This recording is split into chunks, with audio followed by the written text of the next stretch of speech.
boys and girls, Greg from the Scary Spirits podcast here, and it's time to make another cocktail.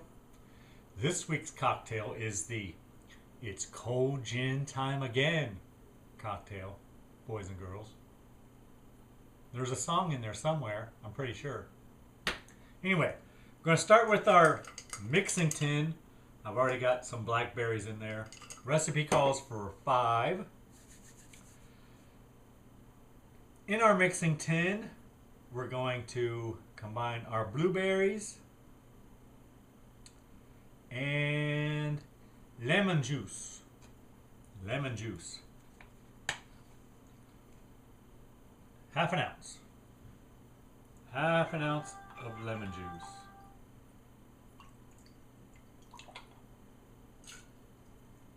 There we go. And then we're going to muddle, boys and girls. But we're not just going to muddle. We're going to muddle hard.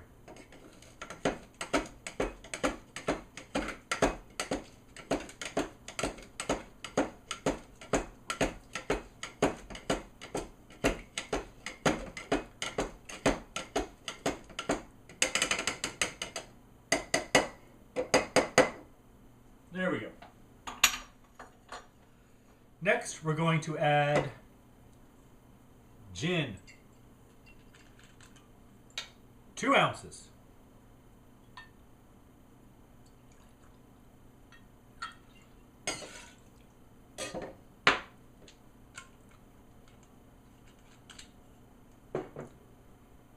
Simple syrup.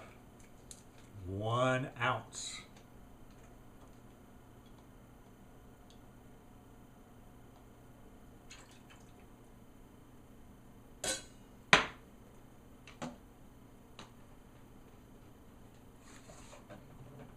Elderflower liqueur. 1/2 an ounce.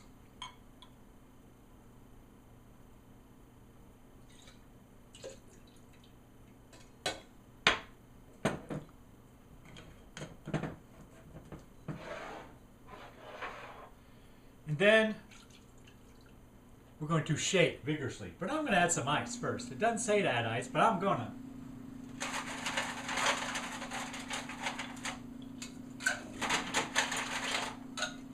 Because why not? Shake vigorously.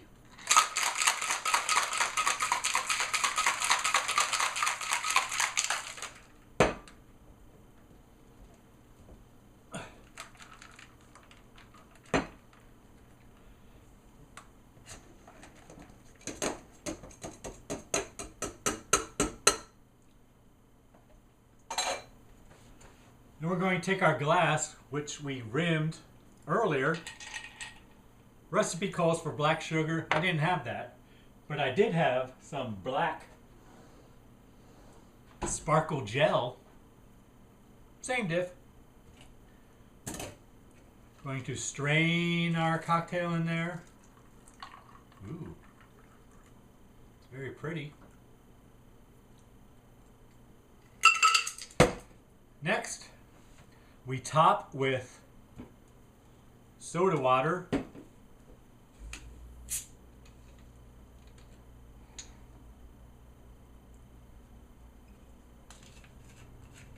and blue curaçao.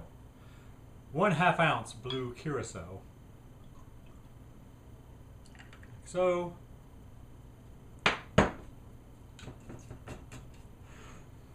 and then we'll top with soda water.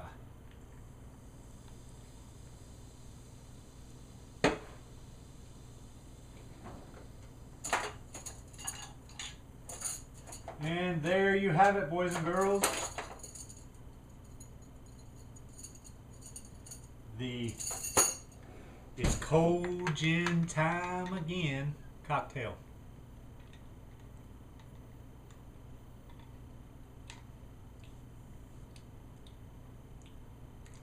It's pretty good. Yeah. I like it. I don't usually like gin. This is pretty good. Thanks for watching. I hope you enjoy the podcast. See ya. Sometimes a movie hits all the right nostalgic notes, and that is absolutely the case for this week's movie on the Scary Spirits podcast, Trick or Treat. You might think I'm leaning into the Halloween theme, and I do love Halloween. But you know what I might just enjoy a tad bit more? Yes, this week we celebrate one of my favorite things, hair metal. The leather outfits and the Aquanet hair, all mixed in with horror movie magic. It hardly gets any better than this. Okay, the movie's fine, but the nostalgia makes it fantastic. And if you're old like me, it might just bring a smile to your face. Cheers! Welcome to the Scary Spirits podcast. Please be advised that the presenters may use adult language and/or discuss adult situations. This podcast is not intended for younger listeners or those that may be easily offended. So, if you're ready, let's go.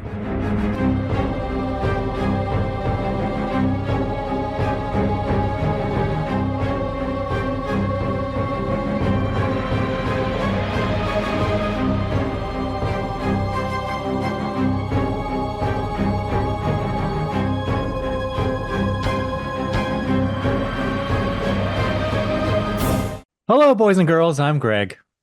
Hi, everyone. I'm Karen. And welcome to the Scary Spirits podcast, the podcast that combines the two very different but highly compatible worlds of scary films and alcoholic spirits. What could possibly go wrong? Indeed. How are you, Karen? I'm ready to rock. How are you, Greg? Karen, I was born ready to rock. Do you know who you're talking to? Just stoking the flames. You know, when I was recording the video, making the drink, I thought Which he does every week. Which I do every week on YouTube. Yes. I thought about putting on my Union Jack t-shirt and my mullet wig, but I didn't. And my pleather pants, but you wouldn't see those. Why do you tease everyone like that? I should start doing that. I should start theming my outfit when I make the cocktails. Think that'll bring in more viewers, Karen? Absolutely. All right, moving on. I mean, if you're going to wear pleather pants. They fit. They still fit, Karen. They still fit. That's impressive. All right, Karen. Was this film my choice? Well, you were born ready to rock, so I would say yes. Yes, it is. The film I have chosen, I assume you want me to introduce it. Of course. Is the film Trick or Treat from 1986. Not to be confused with my favorite Halloween movie, Trick or Treat, which came out in 2007. Why did you choose this film, Greg? Well, Karen, I believe this episode comes out on, if you're listening to this the day it goes live, it is August 21st, boys and girls, 2024. And a celebrity has a birthday on August 25th. Mr. Gene Simmons from this rock band called Kiss. You might have heard of him, Karen. Little garage band. Yeah. Little band from New York. He is celebrating his 75th birthday in just a few days. So that's crazy. Happy birthday, Chaim. He's also in this movie. Do you have a drink to go with this movie? I do, Karen. The drink I have chosen is called It's Cold Gin Time Again. Gotta love when that happens. I know. There's like a song in there somewhere. I believe you're correct. So I guess it's named after a Kiss song called Cold Gin, because that's kind of the words in the chorus, which was sung by Gene Simmons, but is actually written by Ace Frehley. But apparently Gene did write the bridge, but he didn't demand credit for it. He just said, no, Ace, you take the whole writing credit. So he can be a good dude. That doesn't sound sometimes. Like Gene Simmons. I know, right? At all. I mean, well, this was when they were young and hungry. He wasn't all power hungry yet, maybe. I don't know. Okay, maybe. Karen, the recipe calls for 2 ounces of Kiss Cold Gin, which I didn't have. I just used Gilby's gin. A half an ounce of some fancy elderflower liqueur, which I didn't have. I had elderflower liqueur, though. Half an ounce lemon juice, 1 ounce simple syrup, a half an ounce blue curaçao, soda water, and 5 blueberries. We're going to rim a highball glass with black sugar, Karen, and add ice. Did you have black sugar? I did not. Actually, I think I I'm might. shocked that you I don't bet have I black do sugar. somewhere, but I couldn't find it. I didn't either. I thought about ordering on Amazon, but I'm like, when am I going to use black sugar again? And then I thought about maybe I could use some black food coloring and regular sugar, but then I thought, nope, that's not going to work because it's liquid and it's going to harden. But I did have some black sparkling gel from, I don't know, something we made at one point. So I rimmed it with that. So that works. Then in a mixing tin, Karen, we're going to combine blueberries and the lemon juice, and we're going to muddle, Karen. Ooh, But we're not just going to muddle. We're going to muddle hard. I know. Then we add the gin, simple syrup, and elderflower liqueur, and we shake vigorously. Then we strain into our rimmed glass filled with ice and top with soda water and the half-ounce of blue curaçao. And I And think it's enjoy. delicious. Yeah, and then we enjoy. And I think it's delicious, but we'll get to it. No, I didn't know if you would like it because you don't like gin very much. I don't, and I'm surprised. I think gin's growing But on you. we'll get to it. We'll get to it, Karen. Should we give our friends and listeners time to make their own "It's cold gin time again" cocktail? Yes, let's. Hold on.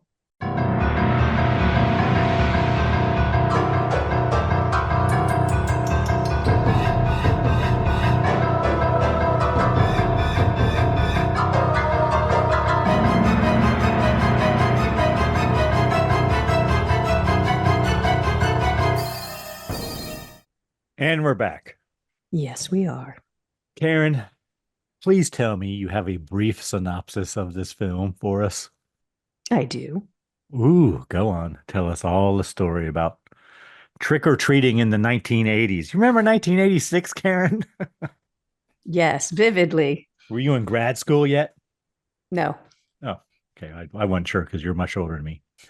Go on. Tell us all the story. It's a very brief synopsis. And the first sentence is not even necessary, but it's there.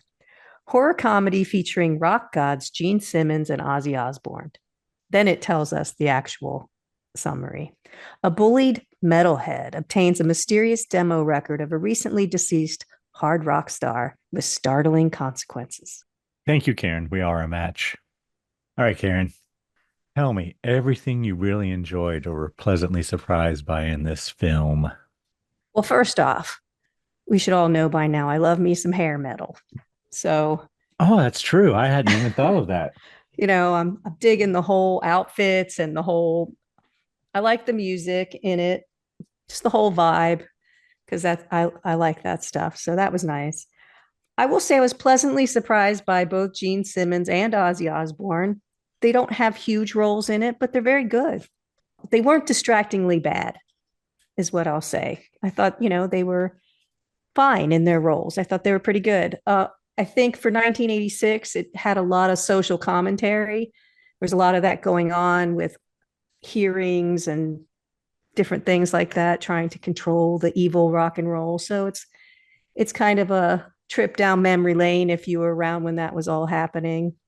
The guy whoever played the main rock star, he was pretty good. Kind of a mix of Tim Curry and I was trying to think who else, but I didn't write it down, but had a mix of things in there.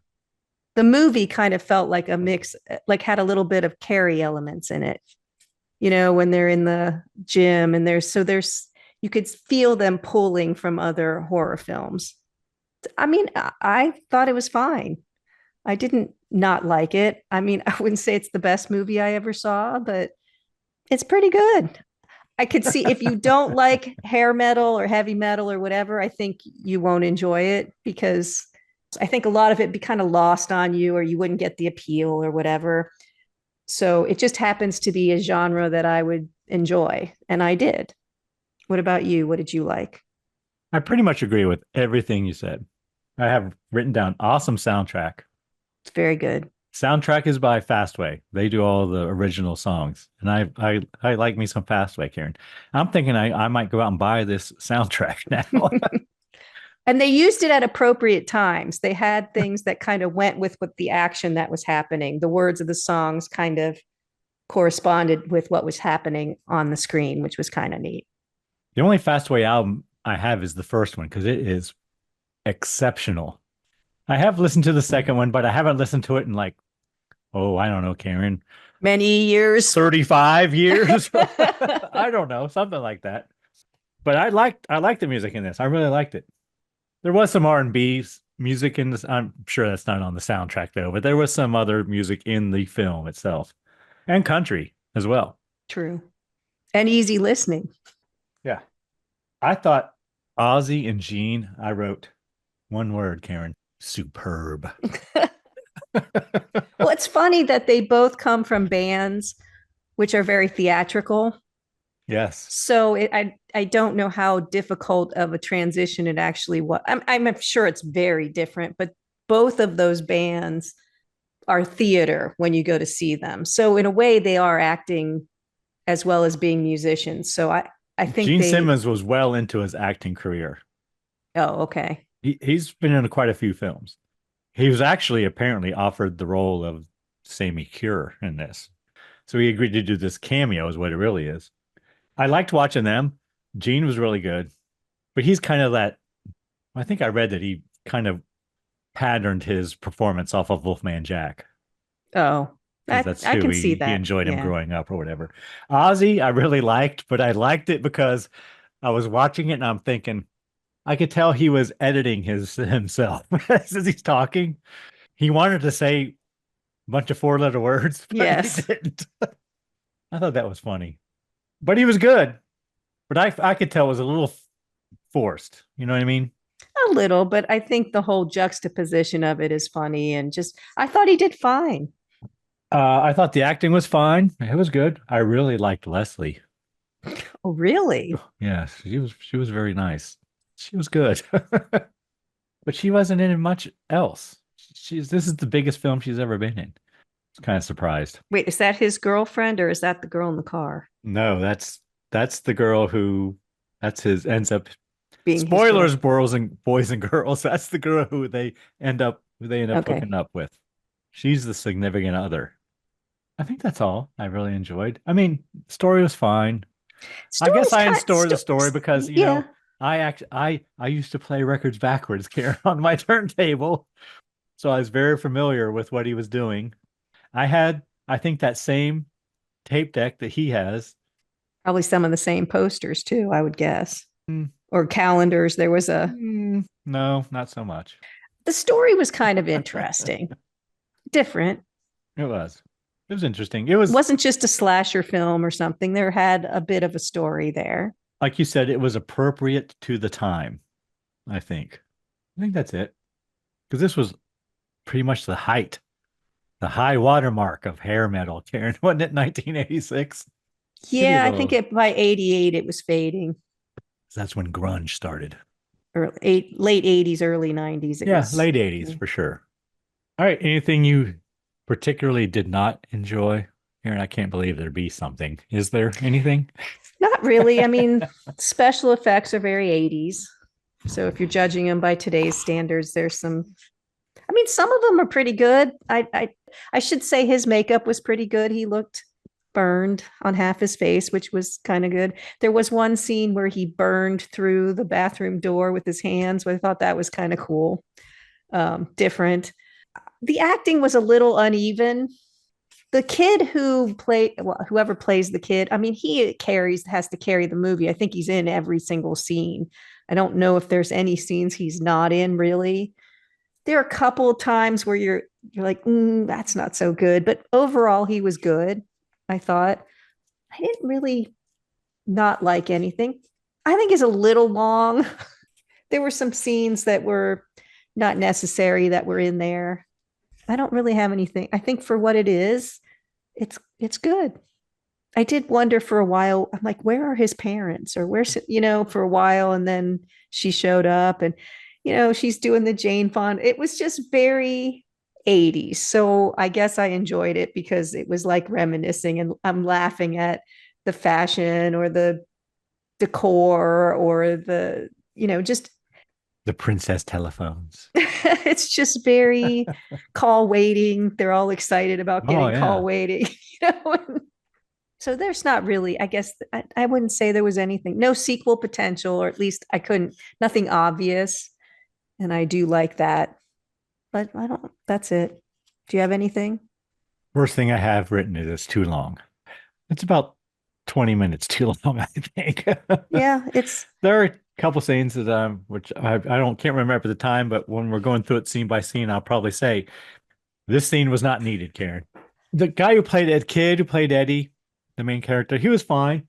He looked a lot like Sammy, and that kind of distracted me a little bit. They have the same kind of facial features. I don't know. Maybe it's just me though. Did you see as that at the all? rock star, Yeah. a little. I already said the music was good. There's some Yeah. bad lip syncing in it. I'll say that. And you know the guy who plays Sammy Cure, his name's Tony Fields. You probably recognize him from Solid Gold, Karen, because he was a Solid Gold dancer. Oh, was he? Yeah, he's quite the dancer. That's what he really is. So, but he was fine. I mean, when he wasn't trying to lip sync, but he's not a very good lip syncer. He looks nothing like Dave King, Karen, who was the singer for Fastway and is currently the singer of Flogging Molly. If you ever heard Flogging Molly, they're kind of like I think they're like an Irish kind of thing. So I knew it was Fastway, so that kind of like messed me up. The voice didn't match him when he was trying to lip sync it. Yeah, I didn't have that. I didn't have that problem. Okay, I did. But I get it. Yeah. That's all I can think of at the moment. Effects are fine, like you said. I mean, it's 1986. You know, they weren't great, but there was some reaching into the TV, but that wasn't very good. But him coming out of the speakers was pretty good because it was like Yeah, I agree. he was pushing out of them. Yeah, that's it. Anything else, Karen? No, it's just very 80s It with is very 80s. the groups in the high school, the jocks, the metalheads, the geeks, you were in some category. So Were you? yes, you were. Okay. Did people in the 80s usually relish in the category they were placed in? Not always. You just ended up in your category. Yeah, you do you. If you're a nerd, be a nerd. You know, end up making millions of dollars. Go ahead Yep. on. If you're a metalhead, be a metalhead. Rock out, man. Don't be a jock, though. All right. Jocks are never portrayed well, Karen, in Not in the 1980s 80s films. No. What's up with that? You were a jock? Well, I wasn't a good one. I rarely won anything or You were whatever. like but one of those long distance runners. but I was persistent or consistent and persistent. But I was more of a nerd, as we've been over many times. All right, Karen, what kind of rating you want to give this film? I'd give it a 3. I agree. Some people might think it's a 4 just because they might, if it's not their vibe. I can see that. Yeah. But I was teetering on 3, but I liked it, but it could be a most 4. people will think it's a 4. But it had hair metal in it, so I'm going 3. Yeah, and it had hair metal and backwards masking. I should give it a 2. All right, so we'll split the difference. 4 and 2, we'll give it a 3. Would you like to hear a review from the time, Karen? Way back in 1986. How many years ago was that, Karen? 15, 20? Yeah, it's like less than 20.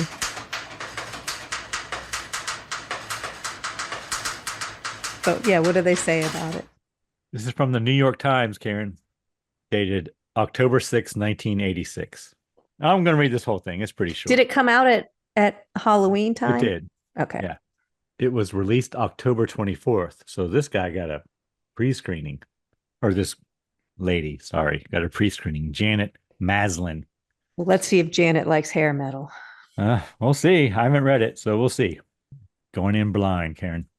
Haunted houses, demonic pumpkins, spirits from the great beyond. So what else is new this Halloween? Haunted rock stars, that's what. Trick or Treat, which opened yesterday, well, that would have been October 5th, at the RKO Warner Twin and other theaters is about a deceased heavy metal star who returns to wreak havoc at a small town high school.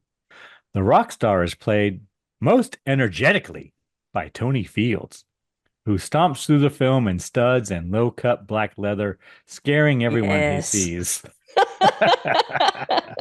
What made you go, yes? Was it the studs or the black leather? The low-cut black leather and the studs. That's my jam right there. Ozzy Osbourne, who does this kind of thing in real life, appears in the film briefly and none too convincingly as a minister. Trick or Treat was directed by Charles Martin Smith, who played the likable nerd in American Graffiti and has given his own film something of a likable nerd quality. True. It's genial, not too frightening, and even rather sweet.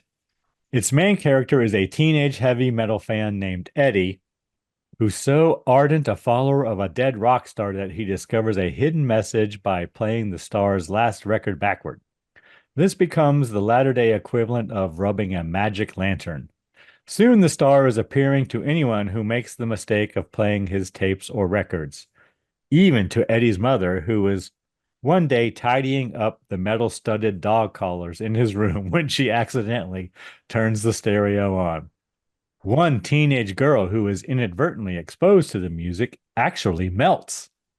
Trick or Treat, which also has a cameo by Gene Simmons of Kiss, is knowing and sometimes even funny about heavy metal music, its attendant paraphernalia, and its adolescent mystique.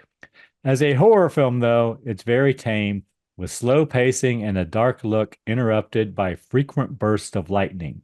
The mildest thing in the film, paradoxically, is its music, which is mostly by a group called Fastway. The terrible rock star is at his least imposing when he starts to sing. Oh, there you go. I don't disagree with much of that, actually. No, it is a little slow, but they spend a lot of time on him being bullied. Yeah, in the beginning. They're giving us a little background, setting it up. I would have liked to know a little more background of why he was so obsessed with this certain rock star. I mean, he has a lot of posters in his room and everything. And the poster of the rock star in the room is, I thought, imposing. It's predominant. It's like the crucifix in the church at the very top. Yes. But we don't really find out what. And it's a poster of him looking down. So there's actually some nice shots of him in his room and the posters up above him. And the poster's effective. It is. But we don't really know why he has such a. I mean, it's briefly mentioned that this rock star went to his high school, but he's writing letters and things to him. I would have liked less bullying. Did you ever write a letter to a rock star, Karen? No. But Sean Cassidy, I would have written one too. But you didn't? No. Why? I just figured, he'd find me eventually and we'd get married. I wrote a letter to Ronnie James Dio once. Yeah? Did you get a picture back? No, but I got a form letter from the fan club with instructions on how to join. Cool. So yeah, I kept that for quite a while. I would have written to Sean Cassidy as well. Who wouldn't? I was more of a Christy McNichol guy, though, back in those days. But that hasn't worked out well for either of us, has it, Karen? Well, I'm sure she's fine. No, I meant you and me. Oh, I thought you meant you and her. No. I meant you and me. We're fine. Yeah, we're good too. I was pretty obsessed, though. I'm not going to lie. I was all in on that. You have all the posters. Sort of. I didn't have a lot of that. I had a lot of the. Did you buy Tiger Do Beat. Run 45? No, see, I just had the album and the. Oh, the whole album. But the Tiger Beat and the teen, whatever those things were called, I would read those magazine obsessively. Like, it's funny. I do mention a magazine when I go through the film, actually, because there is some product placement in this. There is product placement, yes. All right, Karen, are you ready to get into it? Yes. Before we do, Karen, I have to tell you, this has a 71% approval rating on Rotten Tomatoes. and a 5.9 out of 10 on IMDb. What do you think all of us Google users think, Karen? So say it again. Sorry. 5.9 and what? 5.9. So 59% basically and 71%. I'm going high.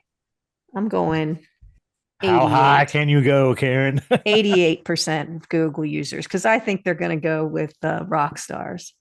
If I gave you another choice, what would you pick? I'll give you one more chance. 93. Oh, you were very close. 95, Karen. 95%. Wow. Those are all those hair metal dudes. It's a fun movie. It's a fun movie.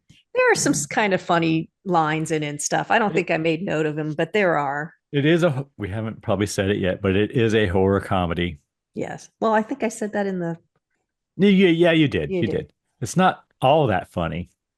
No, but it breaks the tension a lot. There are funny situations, I guess. True. Yeah.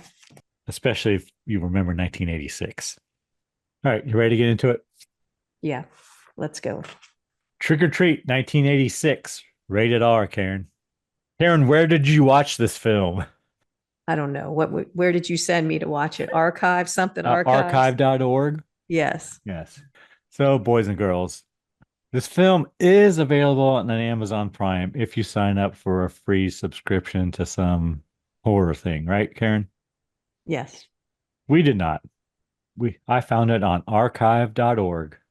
And should I put a link in the show notes, Karen? You should. And I'll say it doesn't have commercials or anything. It doesn't. No. I will. Film opens. We have credits. And it's free. But I made a note that the title in the credits is Ragman. Yeah, and that's another thing. I mean, not to jump too far ahead, but that's his nickname. We have no idea why. Why? And that would have been another detail that I think they probably edited out, but they should have left, because what does that mean? What is that? So apparently we watched a foreign version. I'm not sure if there was anything other than the name different, but Trick or Treat is also known as Ragman and Death at 33 RPM in foreign markets, apparently. But it's a kind of a big deal throughout the whole film that's his nickname. Everybody calls him that. His license plate is that. Isn't his license plate that or something? Yeah, yes. So he's Ragman. I think we have no idea why. Better nickname than Ragman. But especially in the 80s. So then during the credits, we see Gene Simmons is in it, Ozzy Osbourne, music by Fastway. But then we were like looking at his room, and it's panning around his room as the credits are going, and we see posters and calendars of Judas Priest, Anthrax, Twisted Sister, specifically Dee Snider. And apparently Eddie is writing a letter to Sammy Cure, his favorite metal rocker. And he's upset because the Halloween concert that he was supposed to do has been canceled. Yep. But he's pouring his heart out. Like, I know you understand. You went to the same high school. You rose above it. He's, Next thing I have is that he's back in school the next day, I guess. And I made a note right here that he has an Iron Maiden pin on his jean jacket. I think it's a jean vest. Yes, it is. And it's the Purgatory artwork. So all you Iron Maiden fans, that's the pin he's wearing. Purgatory. And we cut to a meeting lunch. See him again, and I wrote, the pins on his jean vest have rearranged. They're all moved all different places now. So a little continuity issue there, unless he moved them around. Eddie, the main character, goes to drink his chocolate milk, and apparently the jocks have poked a hole in his carton, and it spills all over him. Yeah, I'm not sure how they did that without him knowing, but I don't either. And then we cut to him, and they're bullying him, and he's taking a shower, and then they've broken into his locker, and they're trying on his clothes and stealing his stuff. But they end up forcing him out into the gym naked while the girls are in there practicing or playing volleyball. One of them grabs a Polaroid one-step, Karen, and takes a photograph of his butt. Yeah. You see his butt. You see two cheeks. But then another girl is playing volleyball. She seems to feel sorry for him. Yeah, and we saw her a little earlier when he's at his locker. He says the only reason he likes school, because we're hearing True. him write the letter as he's at school, is Leslie. Yeah, don't blame him, Cam. Don't blame him. And then right here, next thing I have is a Raven poster. See, there's a Raven poster in his room as well. And then we learned that apparently Sammy went to the same high school. You already said that, but then I guess it's the next morning and he's, I don't know, making breakfast or something. And He signs the letter Ragman, which is the first Ragman. time we see it, and he's going to mail it. And did you see how much a stamp cost? no, Karen, I did It not. was 22 cents. He mails the letter, and now he's doing his laundry in the Oh, morning. yeah, that's right. He's not making breakfast. He's doing laundry. And the TV's on, but he's got his Walkman on, his headphones on. Well, it's not a Walkman, Karen, but It's Panasonic.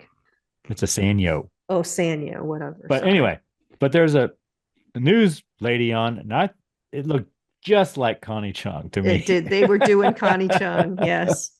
But apparently it's not. It's not. I guess it's Maggie Wong Hernandez. I don't know, but she looks just like Connie Chung.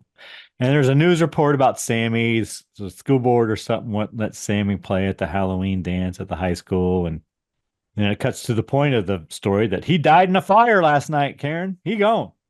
Yeah. So he's doing his laundry. He has his headset on. We're hearing all this about the concert and the PTA.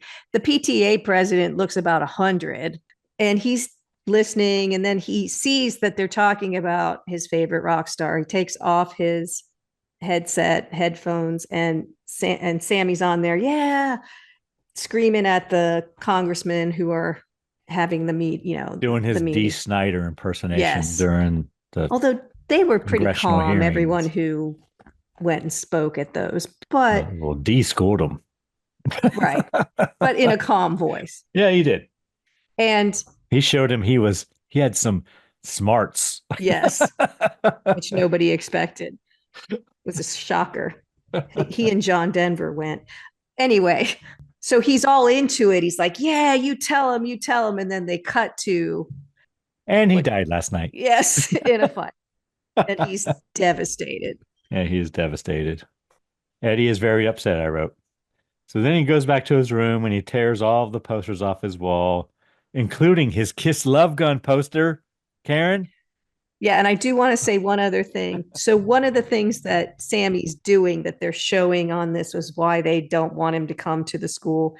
He bites a snake, the head off a snake, and drinks the blood. And so that's a reference to Ozzy, of course. But yeah, he's taken down all the posters. And I wrote Judas Priest, Motley Crue, but he can't bring himself to tear down the poster of Sammy. And I said it's a creepy poster because you're right. You described it. I think he's got his arms folded and he's looking down. And the poster is hung high up. Yeah. In the rafters. I don't know. So then we cut to Gene Simmons as a disc jockey, and he goes to see him. Apparently they know each other. Yes, they do. And I wrote, Gene has an Ozzy Osbourne button on his hat. I wonder how much they had to pay him to do that. Because he never promotes anything but himself. But he does have a little Ozzy Osbourne button. And Gene apparently knew Sammy when he was in high school. Yeah. I just call him Gene the whole time. I know his character's name is Nuke, but it's Gene Simmons. I call him Gene the whole time. But he tries to kind of tell Eddie that Sammy wasn't a great dude. He's angry all the time. He doesn't deserve the hero worship, but Eddie's not hearing it. Gene has the last record recorded by Sammy. Hasn't been released yet. It's a demo.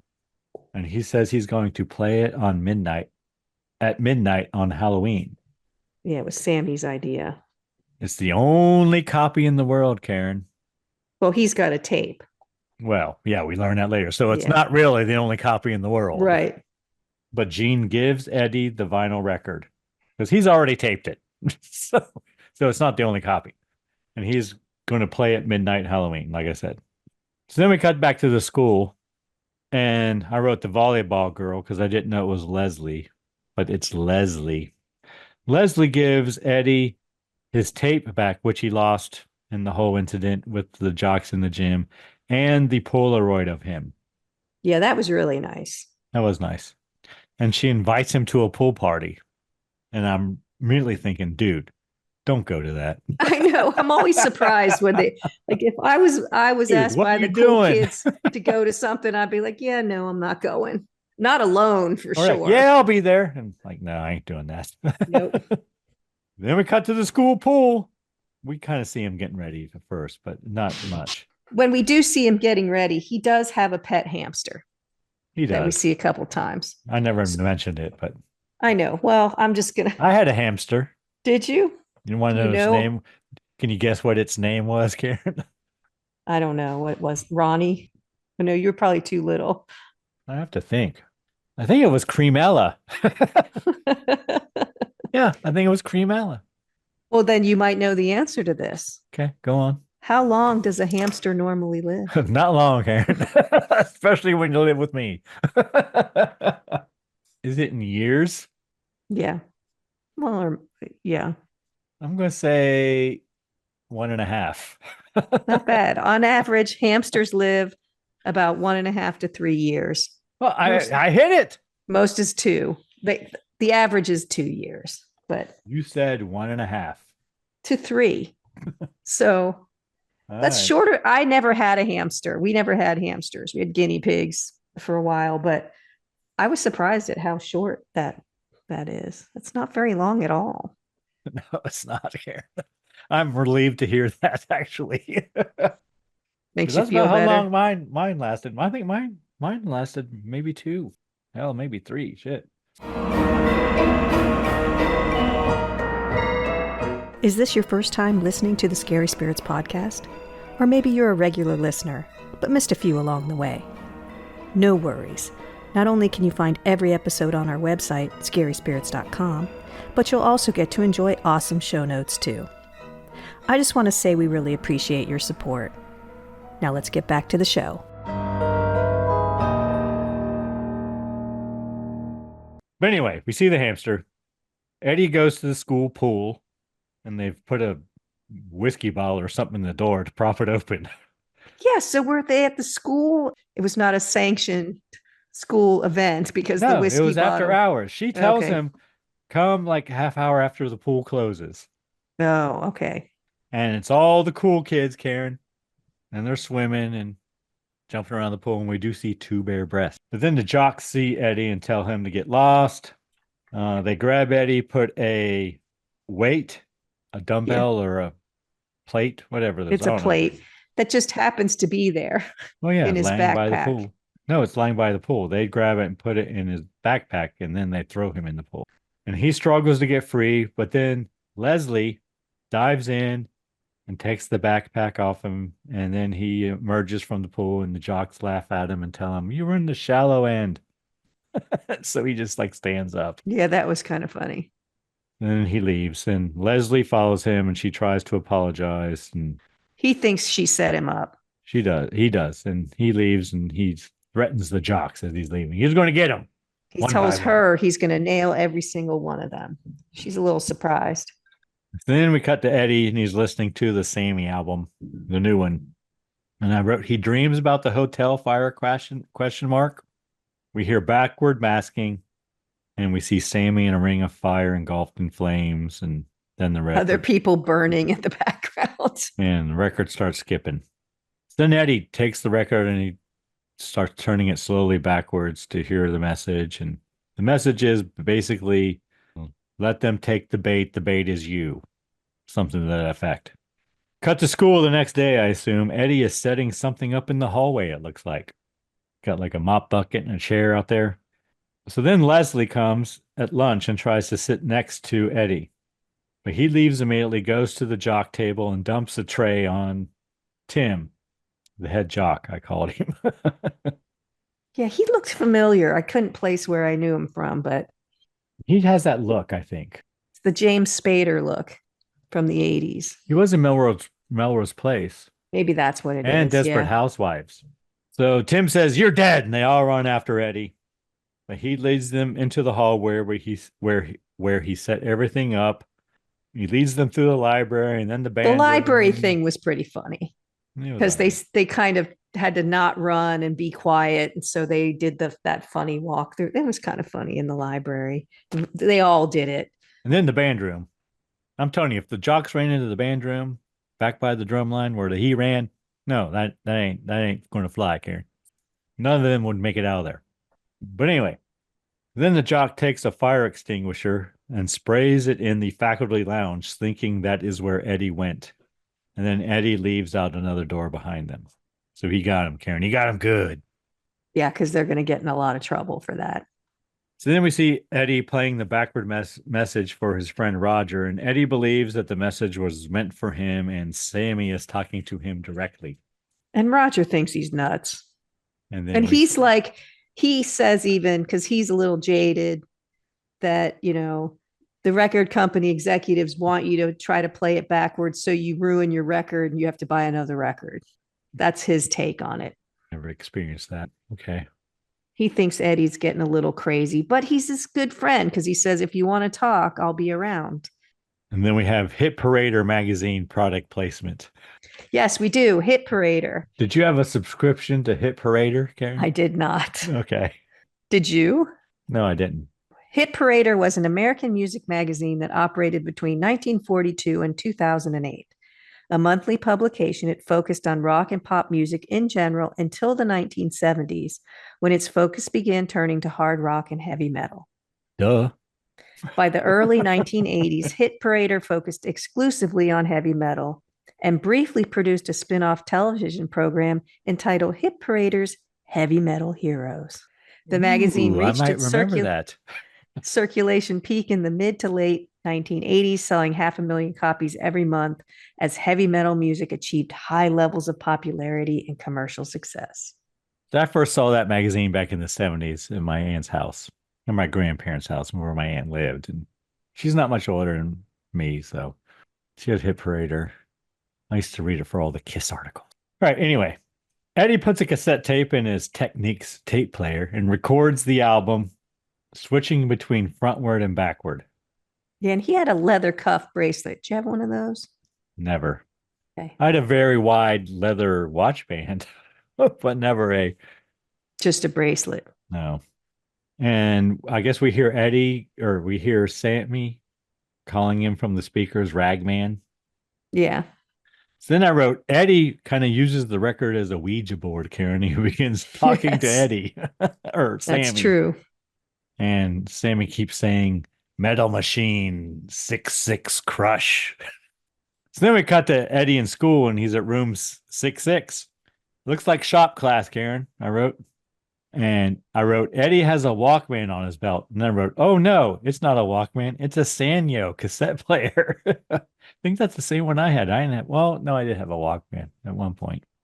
But anyway, he puts the cassette tape in and listens as he eats his lunch. Yes, and what was he eating at lunch? Twinkies and a sandwich, but he's eating the Twinkies, Karen. Yes, so Twinkies were invented on April 6, 1930 by Canadian-born baker James Jimmy Dewar for the Continental Baking Company in Illinois. So what happened was there were several machines were used for making cream-filled strawberry shortcakes that sat idle when strawberries were out of season. So he conceived a snack cake filled with banana cream, which he dubbed the Twinkie. During World War II, bananas were rationed and the company was forced to switch to vanilla cream. This change proved popular, and banana cream Twinkies were not widely reintroduced.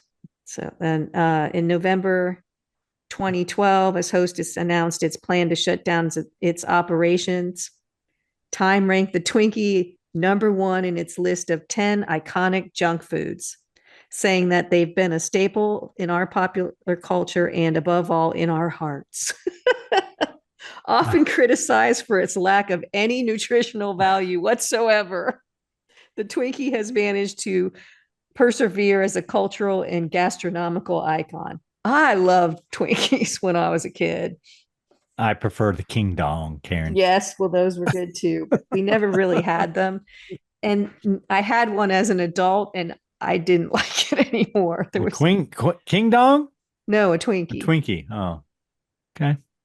So then the jocks arrive at the shop class there and turn off his cassette player. And Tim overturns the desk that Eddie's sitting in, and they kind of throw him around the room. But then a lathe turns on by itself and pulls Tim down by his skinny tie, Yeah, he's wearing a skinny tie. as you do. And Eddie turns it off right before it pierces Tim's eye. And Tim gets up and leaves, and he points to Eddie and says, "It's not over yet, man. It's not over yet." Then we cut to Eddie driving his Chevelle, Karen, listening to Sammy Cure, running all the red lights. Well, he's starting to get, as he listens to this over and over, you can see him gaining more confidence, changing his personality a little bit, less of a nerd, more into the music and concentrating on the music. So then we see Eddie's mom in his bedroom, and he's putting his laundry away. And she finds a studded wristband in his drawer, Karen. Good thing my mom didn't go through my drawers. Studded wristband would have been The least of your worries. I'd have had that out right on my pillow. But anyway, and she begins looking at the pictures hanging in his room and his albums. So a few of his albums are Impaler, Exciter, and Megadeth. I think we saw her watching a program about heavy metal music. Maybe. It's funny that a bunch of us were home one weekend and we were sitting with my dad, and there was a report like that about kids who listen to heavy metal music are more likely to be violent and all these things that they were saying. And my dad turns to us and he says, "What's heavy metal music?" Because he didn't know what it was. And my brother's like, "Well, that's what we listen to." Dad was like, "Great." But it's funny. But was it really? Well, they listen to heavier. Well, kind of. I mean, it depends on what you consider that. Megadeth, Impaler, Exciter, No, Raven. probably not that much. Like Raven's pretty. That's dark. But No. But he didn't even know what it was, which was the funny part about doing the newscasters were doing all these stories and he had no concept of what it even was. He's like, "What does that even mean?" So it was funny. But then Mom accidentally turns on his stereo and it's really loud and she tries to turn it off. Eddie walks in and there's an awkward moment. Yeah, there's glass. It's so loud, glass is breaking and things are shaking. It's a little over the top, but So then the record on the turntable spins on its own.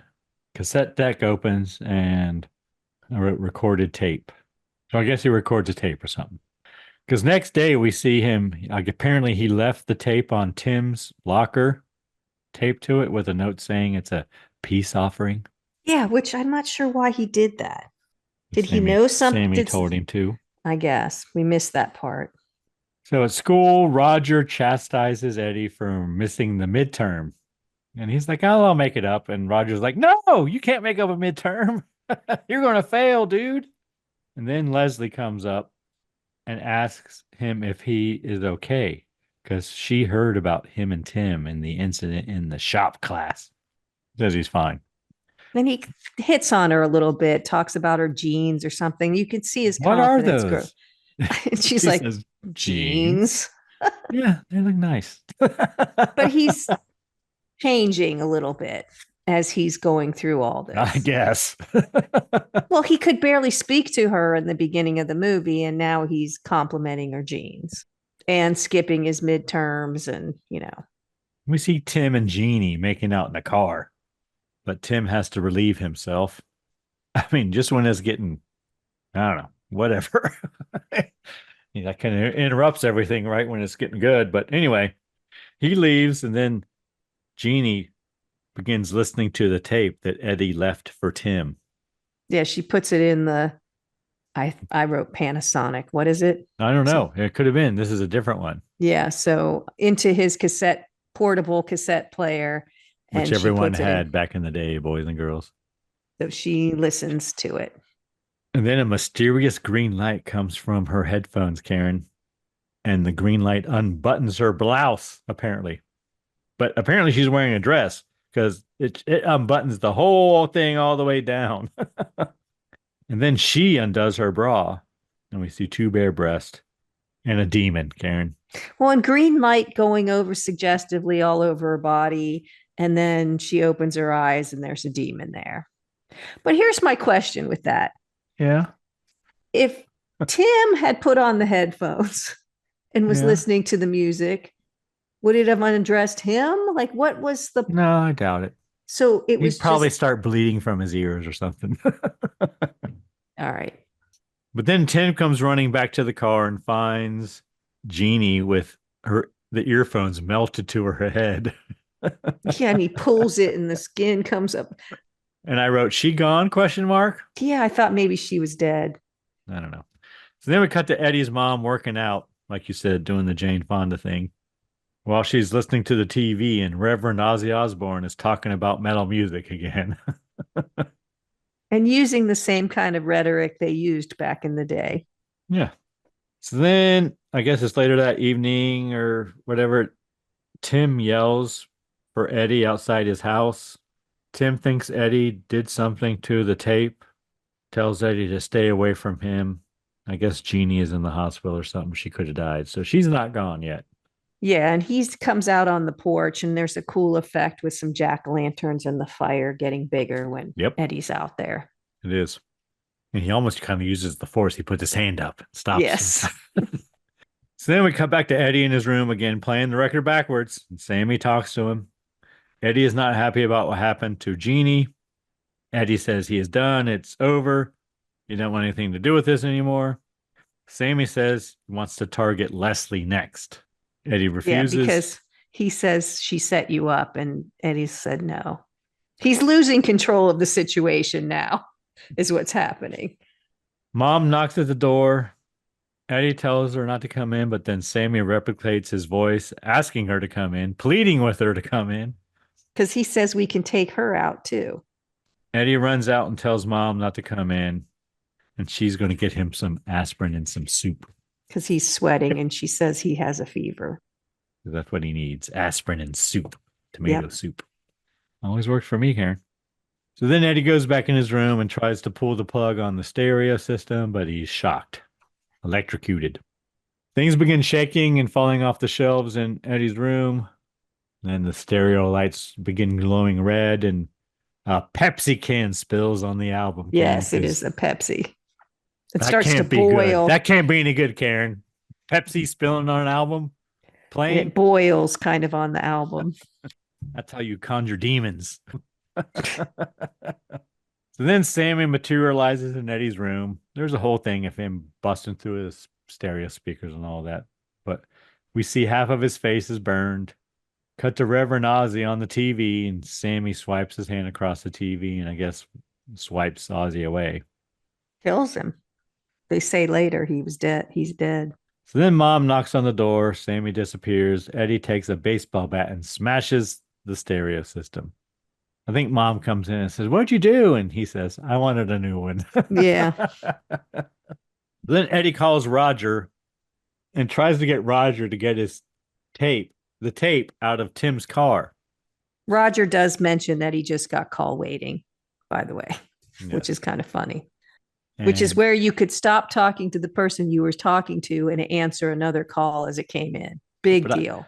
I hated it. I get the feeling that Roger doesn't have a lot of calls waiting, though. Right. He uses it anyway. Eddie tells Roger to get the tape and destroy it. So then we cut to Roger trying to break into Tim's car. I said it looks open. That's what I said. That looks like it's unlocked because, the thing was up. But then Roger notices that the door is unlocked and he's with a coat hanger trying to pop the lock. Yeah. So he opens the door, takes the tape, and leaves on his moped, Karen. Yes. And I think at this point we see that Tim's car has a first in flight license plate. Okay. Yes, he does. North Carolina, right? So and that's a big deal. Now, we in Ohio, there's this controversy over it. So we kind of know is there what controversy. Oh, God, yeah. You can look it up there. Well, that's not controversial to me. Have you ever wondered why North Carolina license plates say first in flight? So I know why. North Carolina. Yes, it's because Wilbur and Orville Wright, two brothers who owned a bicycle shop in Dayton, Ohio, Yeah. made the first ever powered airplane flight in Kitty Hawk, North Carolina Well, on December 17th, 1903. it was actually on Kill Devil Hill, Karen, but go on. Yes. But in Kitty Hawk. Yes. But But Kill they were Devil born Hill. in they were Kill born in Devil Ohio Hill.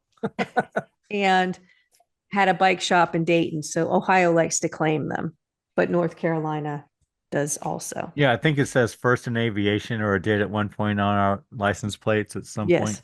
there was some Whatever. There was a little fight over it.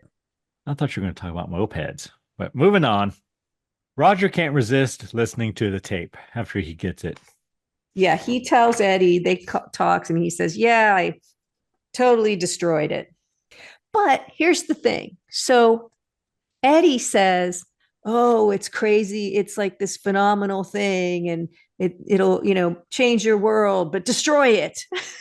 So he makes it more interesting. He doesn't say, Roger, if you listen to this, you'll die. He doesn't make people it. said, dude, this LSD, it'll change your life. Right? So if I gave you a cassette tape, Greg, and said, whatever you do, don't listen to this, destroy it, would you listen to it? Hell yes. See, I wouldn't. If you told me not to, I would. And hand it out to your other friends. Dude, whatever you do, don't listen to this. See, if you gave it to me and said, don't listen to it, I wouldn't listen to it. You're a good person, Karen. See, I am a rule follower, Greg. You are. So Roger plays the tape, and I wrote, there's lots of Froggy's Fog. Yep. And then speakers blow. Yep. They're smoking. Sammy appears. Sammy tells Roger to play the tape that night at the Halloween dance. Or die. Then Sammy reaches through the TV and grabs the PTA leader, and she gone. He pulls her out. Yeah. She gone. It's kind of funny. We see Roger trying to vacuum her up afterwards. Vacuum up. That is probably the funniest part. He's trying to hurry up and vacuum all the ashes off his carpet. So then apparently it's Halloween night, Karen. Eddie is listening to the radio while showering, and when he finishes, mom's boyfriend, I guess, comes to the door dressed as Rambo. Yeah. I guess that's what he's supposed to be. I think. And he looks nothing like Rambo. No. He's a skinny little dude. But apparently they're going to a Halloween party, and mom is dressed as Madonna, ? Yes, I think she's Madonna. She looks very good, though. It's a good costume. So then we cut to the Halloween dance at the school. Roger puts the cassette tape into the player, and Leslie asks him if he's playing some Judas Priest. Yes. She also asks where Eddie is. Then Leslie calls Eddie, asks him if he is coming to the dance. He tells her he is sick. Then he hears the music in the background and recognizes it as Sammy's album. He asks what it is, but Leslie tells him it's something that Roger put on. Eddie hangs up and jumps in his car. But as he leaves, Sammy, I guess, takes control of his car, his Chevelle. Yes, so he can't get to the school, and it's driving itself. And this is one scene that I guess it's okay, but not necessary and lasts quite a while. And he's trying to push the brake with his hand instead of his foot. And I'm like, your leg is so much stronger than your hands. Yeah, I do have other notes here. He forces a guy in a ghost costume on a bike into the river, drives under a semi-truck and almost decapitates Eddie. Car is on fire. Eddie tries to turn the car off by pulling the key. Then he pulls the cables from the radio, and he puts on the brake with his hands. And the car stops. He opens the door to find himself on the edge of a bridge. Like a drawbridge. Like he's half open. Like it's stuck half open, apparently. So he throws the cassette tape into the water and leaves the vehicle. Cut to the Halloween dance.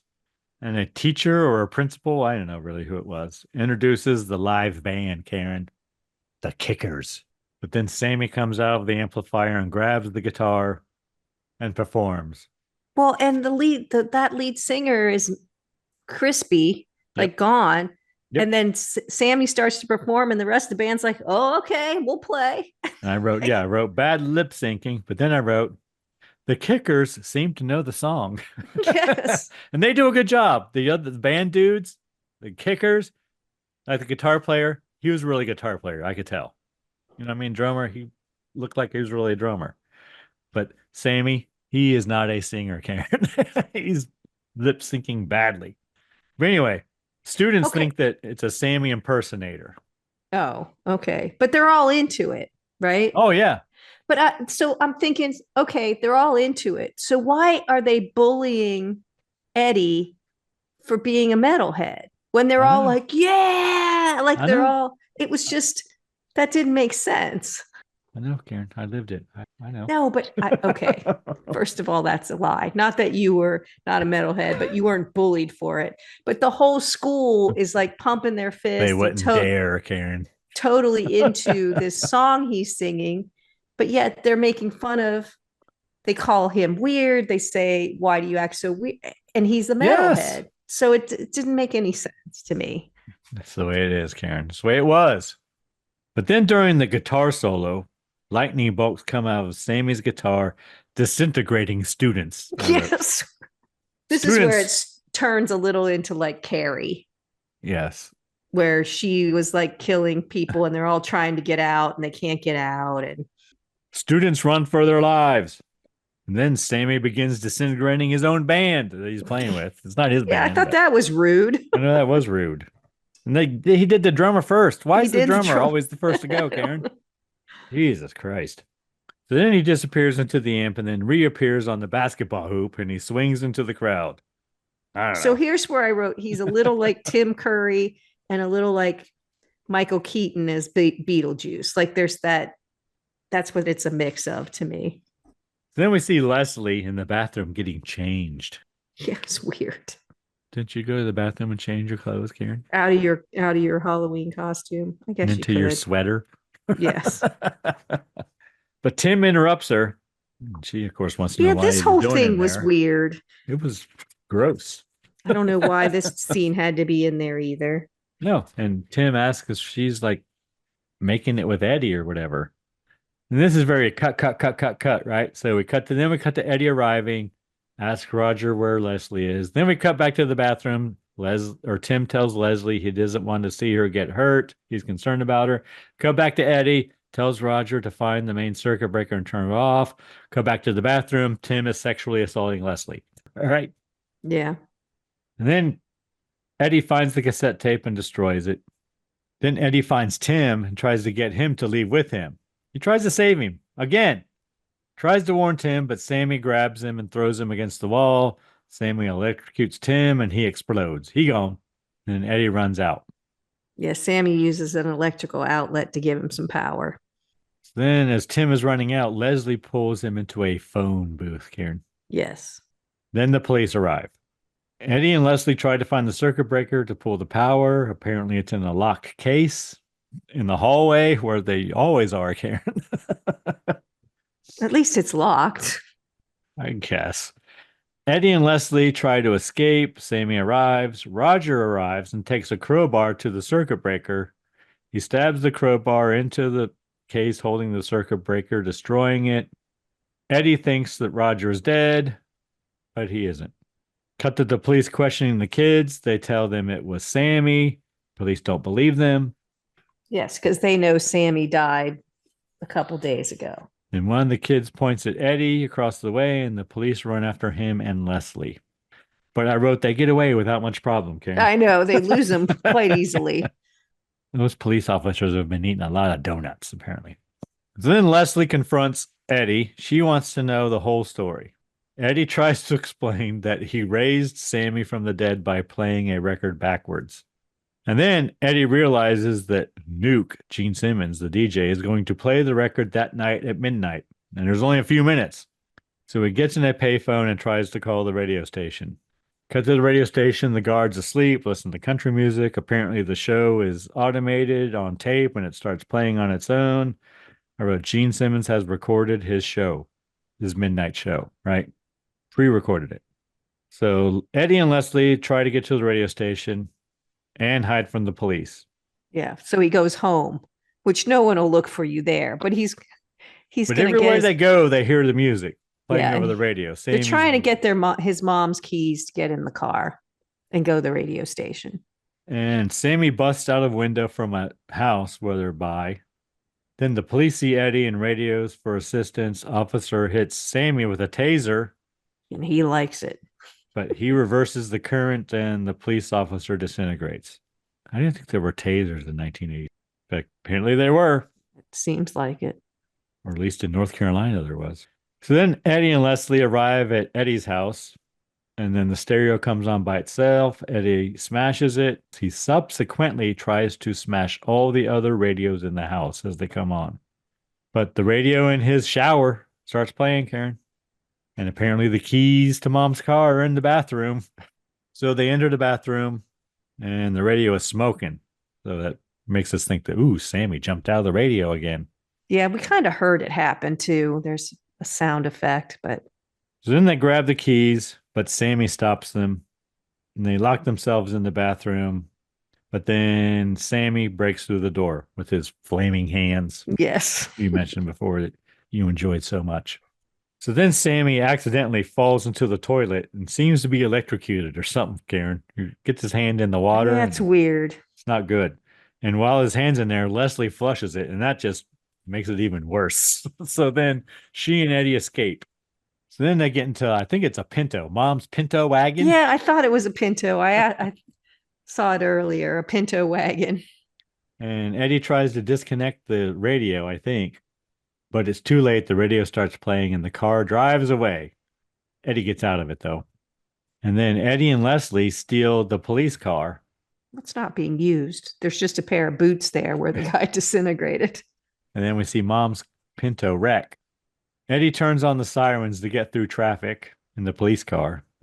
They arrive at the radio station, and I wrote Sammy is protecting the tape with his electrical forces or something. I don't know. They can't get to the tape. It's playing. So then they run outside. Eddie tells Leslie to stand outside the radio station and count to 100. And after that, run in and destroy the tape. And then they kiss, Karen. Then we see Eddie in the police car. He's driving away with a transistor radio in the back seat. And he's trying to lure Sammy to him through the transistor radio. Yeah, he's taunting him. So then eventually Sammy materializes in the back of the police car. But of course, he's behind the metal screen there and he can't get through. Tries to break through the screen. Eddie floors the police car and drives the car off the bridge and into the river. Cut to Leslie running into the radio station, and she destroys the tape. And we cut back to her several times. 1 Mississippi, 50 Mississippi, 51 Mississippi, 98 Mississippi. So we got a lot of that. She runs in, destroys the tape. Then we see Eddie popping out of the river. Oh, thank God he's okay, Karen. I was worried. Then we see Leslie in the radio station. Eddie arrives and they have a moment. They embrace and sucky face. Kissy face. Oh, yeah. Kissy face. Then Eddie takes over as disc jockey. Credits. The end. Yeah, weird. Although it would be fun to be a disc jockey. Play all the songs you like. That was one of my suggested careers, Karen. Did you have to take those aptitude tests in Catholic school? Yep. Mine said I should be a disc jockey. That's cool. Yeah, I guess. I don't think there's much money in it, though. Not anymore. And even then, well, even more now, you got to keep chasing that bigger market. Yeah, but a lot of it's pre-recorded now. I don't know. I listen to like Sirius XM and I'm like, I could do that. Kidding me? All right. What'd you think of the It's Cold Gin Time Again cocktail, Karen? It's refreshing. It I is think I find refreshing. gin refreshing. I used to drink gin and juice a lot. But this is better. I like the curaçao and the lemon. The elderflower adds a little botanic. Oh, the elderflower? Yeah, that too. And it's good. simple syrup. Yeah, I'm not mad. Mine is evaporated. Anything we learned today, Karen? We learned how long hamsters live, about the North Carolina license plate, the history of Twinkies, and Hit Parader. Well, we really learned about the Wright brothers. True. But you know that first in flight's on the North Carolina license plate. Yeah. But Ohio is first in aviation or something like that. I don't know. Okay. Got lots of metal band references in there. That's always good. Yeah. All right, Karen, are you ready to move on to next week's film? Of course we are. All right, what film have you chosen for us? I've chosen the film from 1990, The Witches. And do you have a cocktail for us? I do. Go on, tell us all about the cocktail. It's Formula 86. Okay. 1 shot of Jägermeister, 1 shot of peach schnapps, 3 shots of cran grape juice, half a shot of lemon juice, and 2 generous dashes of orange bitters. Okay. Sounds I like think quite you the just cocktail. throw it all together into a martini glass. And it does say freeze the martini glass ahead of time. Oh, fill a shaker with ice and all of the ingredients. Shake until chilled and pour into your cold martini glass. All right. I've never seen this movie, but I know a lot of people like it. That's all. The only reason I chose it. I didn't have a reason. I just wanted to see it. All right. I look forward to that, Karen. As do I. It's like apparently it's like a Muppet movie. Not really. Jim Henson is involved. That's all I know. Anyone you need to thank this week, Karen? Well, I'd like to thank our listener because there's a lot of podcasts out there, and we're really glad you spend time with us. What about you, Greg? Who do you need to thank? Karen, first of all, I need to thank the great people of the Mount Rushmore state. Do you know what that is, Karen? Oh, God, don't do that to me. Wait. Geography. South Dakota. Oh, you're right. And of course, the band Verse 13 for providing all the music in the Scary Spirits podcast. You thought you had me. I did. You were totally gunning for me. I wouldn't, that wasn't my intention, but Oh, really? The music does make the podcast better. Anything else, Karen? Please drink responsibly.